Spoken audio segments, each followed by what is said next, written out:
Quem pode fazer harmonização facial? Bom, eu me permito realizar os procedimentos estéticos em pessoas jovens abaixo de 18 anos, apenas, né, com a permissão dos pais, claro, quando aquilo ali está incomodando muito, afetando a vida social dessa pessoa. Então, eu realizo procedimentos muito pontuais, uma renomodelação, um preenchimento labial, porque essa geração está muito vaidosa e a imagem é algo muito importante para eles. Então, se isso está afetando psicologicamente a sua vida social, aí eu me permito realizar procedimentos. Mas o meu público principal são pessoas acima de 40, 45 anos que já apresentam os aspectos mais do envelhecimento, derretimento facial, bigode chinês bem marcado, penduradinho na mandíbula, né, bochechinha de bulldog, o excesso de volume na papada. Então esse é o meu público maior, né? Inclusive essas mulheres quem levam as filhas e levam os maridos também para tratar posteriormente. Quando a senhora fala em procedimentos em pessoas abaixo dos 18 anos, é, isso tem que ter o acompanhamento dos pais? É permitido ou não? Como que funciona isso? Bom, geralmente sempre com acompanhamento dos pais é permitido, porque os procedimentos eles não são definitivos, são técnicas que vão desaparecendo e sendo reversíveis com o processo, né? A partir do momento que o produto ele começa a ser reabsorvido, então o procedimento ele tem um tempo de validade, e aí depois a pessoa pode refazer, mas é algo que ela consegue passar por aquele momento, até se for assim um caso de um nariz que ela sofre muito com a aparência do nariz. Ela vai ganhar um tempo até ela conseguir fazer um procedimento, se preparar para uma rinoplastia, melhorar as suas condições psicológicas e emocionais para se submeter a um procedimento definitivo de fato. Então, se ela quer fazer verificar se eu fizer o meu nariz eu vou me sentir melhor, ela pode sim fazer uma técnica temporária, né, que nós chamamos de uma renomodelação temporária. Ela vislumbra já como ela se sente com aquele resultado e aí depois ela se prepara para fazer um procedimento mais definitivo ou permanecer fazendo as renomodelações. O mundo está mais vaidoso? Com certeza. Essa geração nova, eles não conseguem lidar eles têm um padrão de beleza. Nós, na nossa geração, a gente consegue. A gente já sofria muito com a aparência, né? Mas a gente conseguia lidar mais com isso porque a gente não era tão afetado por conta da rede social. Mas essa geração é 100% rede social. E eles se comparam o tempo inteiro. Não adianta, por mais que os pais falem, não se compare, você é único, eles se comparam. E aí, essas pessoas têm sofrido muito com a sua aparência. Essa busca por procedimentos, por melhorias, tem acontecido muito, desde muito jovem. A senhora comentou que muitos procedimentos em pessoas abaixo dos 18 são pontuais. É, existe um limite para isso, um bom senso? Porque muitas vezes o cliente, né, ele está buscando algo que seja maior do que a necessidade que ele tem ali. Sim.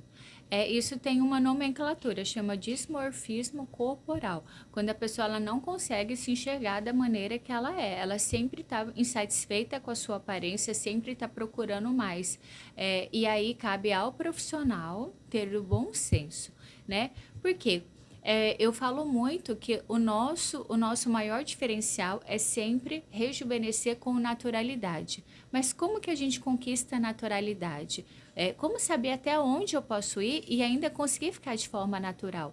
Então, tem estudos que nos deram um norte de medidas cefalométricas da face. Então, por exemplo, vamos supor que uma pessoa me procura para buscar um rejuvenescimento e ela me frisa, eu quero naturalidade. Quem me procura já sabe que eu vou entregar um resultado natural, ponto.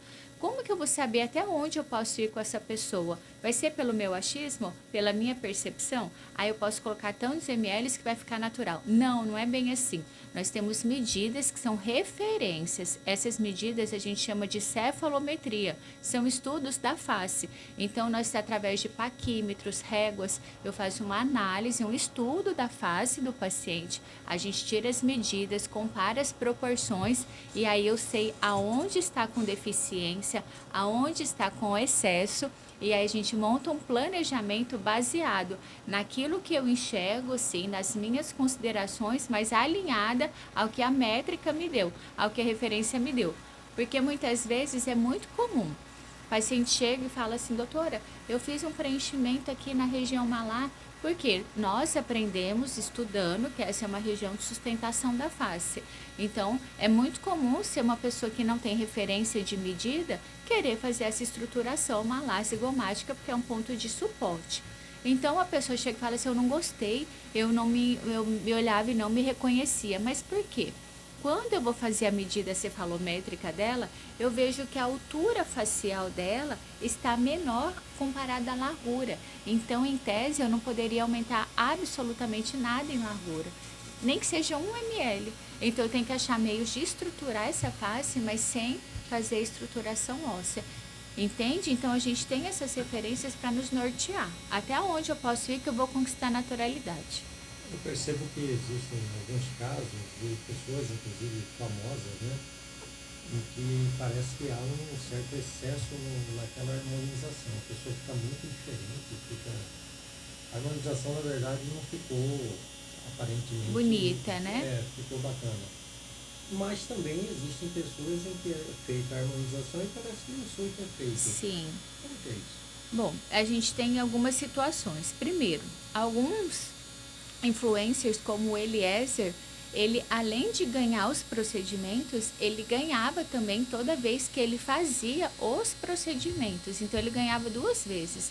Então, ele tinha um fator motivacional pelo dinheiro, de querer tratar para poder ganhar mais. E aí aconteceu aquele exagero até o ponto dele conseguir reverter e tirar tudo, né? Então, assim, existe essa visão, mas também existe aquela pessoa que começa a filtrar muito de profissional em profissional. Como eles são muito assediados, cada hora um profissional, uma pessoa, quer fazer uma parceria. Então, cada hora, um profissional mexe aqui, o outro mexe ali, o outro mexe de cá. E isso também, muitas vezes, não dá uma sinergia entre os produtos e acontece um exagero, né? Então, tem essas duas visões. O que a gente pode aprender disso? Primeiro, seguir com uma linha de raciocínio de um profissional que você escolheu. Porque aquela pessoa, ela sabe qual produto ela usou, qual é o tempo de ação daquele produto, qual é a camada que ela colocou, qual foi a quantidade. Então, ela sabe fazer o seu planejamento, ele tem o seu histórico. Então, eu sei que se eu fizer um estímulo de colágeno aqui e vier com outro em seguida, eu posso ter um hiperestímulo de colágeno e aí é uma linha tênue do natural para o exagero. É coisa de 1 milímetro, já causa muita diferença numa face. Eu já tenho percebido que muitos políticos têm buscado passar por esse processo. Isso, de que forma pode trazer alguma mudança, né, nessa imagem dessas pessoas? Bom, a aparência, ela é extremamente importante. Nós compramos de imediato uma pessoa pela aparência. Então, nós já julgamos, fazemos um pré-julgamento se aquela pessoa ela é bem-sucedida, se aquela pessoa é boa no que faz, pela aparência. Infelizmente, é assim que nós vivemos hoje em dia. Então, primeiro ponto, nós somos julgados pela nossa aparência.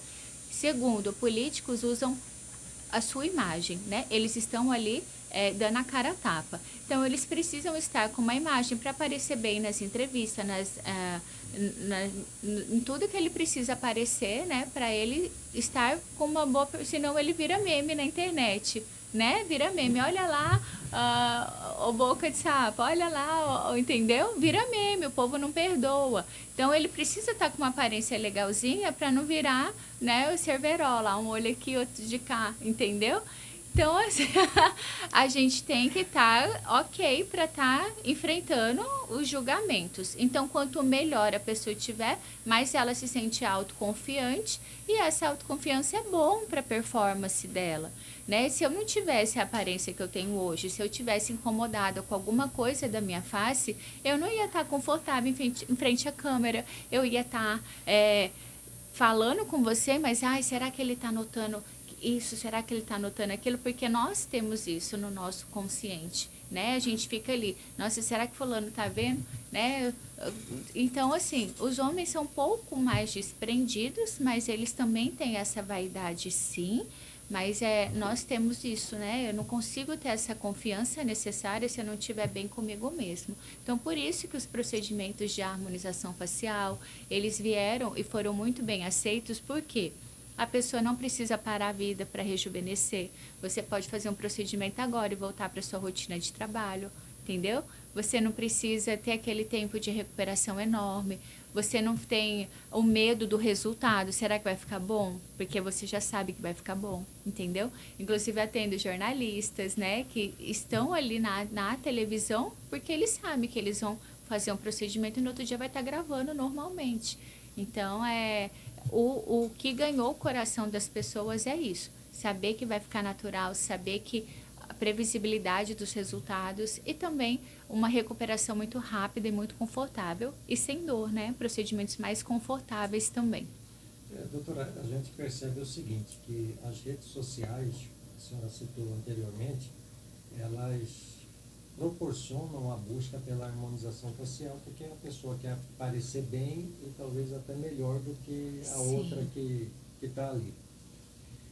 O que eu queria saber é o seguinte, essa questão da rede social, ela potencializou essa coisa da harmonização facial, e eu queria saber também outra coisa. Se isso também não pode ser algo que a gente sabe que tudo que é demais não faz bem.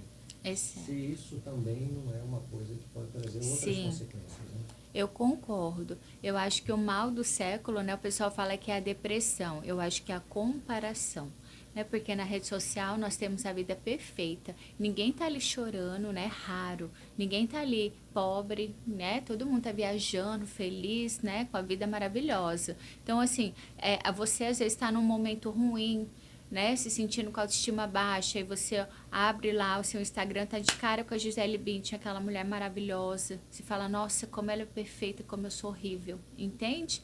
Então isso traz assim muitos bloqueios e complicações emocionais. Eu concordo totalmente. A pessoa tem que ter um emocional muito bom para saber lidar com rede social, porque senão você se compara e compara legal. Eu sou uma pessoa que eu tenho um emocional forte, uma crença forte, e muitas das vezes, eu me pego comparando. Entende? Nossa, olha o cabelo de fulano como tá bonito. Nossa, e se eu fizer isso aqui com meu cabelo, será que não vai ficar bom? Então, assim, a rede social, ela serve para inspirar, mas também pode detonar se você não tiver um autocontrole. Mas o fator principal eu vi muito na pandemia, porque as pessoas nessa vida corrida, a gente nem tinha tempo de se olhar muito, né? Só que a partir do momento que veio a pandemia, a gente começou a usar mais a tela, mais a câmera, falar mais com as pessoas. E aí a fotografia, o vídeo, entrega muitos defeitos. E a pessoa pensa, nossa senhora, como que eu tô com esse bigode chinês marcado? Meu Deus do céu, e essa olheira aqui, ó, tá batendo na minha bochecha, Senhor, né? Olha aqui como meu rosto tá derretendo e essa flacidez, meu Deus do céu. Então, a partir do momento que a gente começa a se olhar mais, a gente começa a enxergar mais os defeitos. E acontece com todo mundo, porque a conta chega para todo mundo. Mas não é um problema de aceitação? Depende de como cada um quer envelhecer. Depende. Se é uma opção da pessoa aceitar envelhecer daquele jeito, bem. Mas se ela não quer, aí tem opção. Entende? Eu não acho que tem que ser tudo de cá e tudo de lá, né? A gente tem que respeitar a individualidade de cada um. Mas, se você quer, é o que nós conversamos no comecinho, né, da entrevista, a gente está vivendo mais, né? As pessoas estão chegando com 80, 90 anos ativa, trabalhando bem, caminhando, conversando, gerenciando empresas, liderando pessoas. Só que com 90 anos, a aparência já está detonada, porque a gente está vivendo mais, só que o nosso processo de envelhecimento continua. Então, se você quer chegar lá com 80, seus 70, 80 anos, bem ativamente, fisicamente e na sua aparência, é possível, né? Sem cirurgia plástica, sem medo de intercorrência, sem medo de sentir dores, entendeu? E ter medo de um resultado ruim. A gente poderia, então, fazer um plágio aqui de propagandas de bebida, né? Harmonização facial, use com moderação. É isso aí. Eu acho que é isso. Tudo em excesso, né? Faz mal. Tudo em excesso. A gente tem que ter o equilíbrio em todas as áreas da vida. Eu sou uma profissional que eu tenho o universo ao meu dispor. Eu posso chegar em qualquer momento no meu trabalho e fazer qualquer procedimento que eu quiser, mas eu tenho que ter um bom senso. Será que eu devo? Será que é o momento? Até como eu quero me parecer? Eu quero envelhecer bem, eu tenho quase 40, mas eu estou gerenciando o meu envelhecimento. Eu quero chegar com 50 com uma aparência 10 anos mais jovem. Eu não quero chegar transformada. Eu quero chegar bem. Então, mesmo tendo o universo ao meu dispor, eu tenho que ser comedida de saber até que ponto eu posso ir para envelhecer com naturalidade de uma forma bonita e elegante.